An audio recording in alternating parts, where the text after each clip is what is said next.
మీరు అనుకుంటున్నారు బాప్తిస్మం అంటే ఏముంది, ఆ తొట్టి దగ్గరికి వెళ్ళి ఆ నీళ్ళలో మునిగి రావడమే కదా అని మీరు అనుకుంటున్నారు.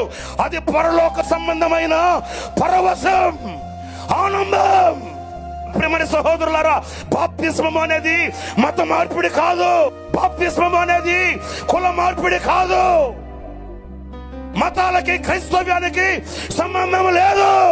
క్రైస్తవ్యం మతం కాదు, క్రైస్తవ్యం కులము కాదు.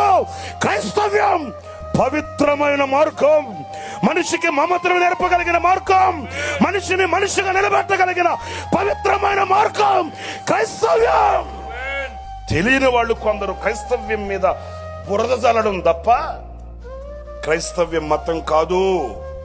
క్రైస్తవ్యం మతాల జోలికి వెళ్ళదు. ఎందుకంటే మతాలలో మనిషికి మార్పు లేదు.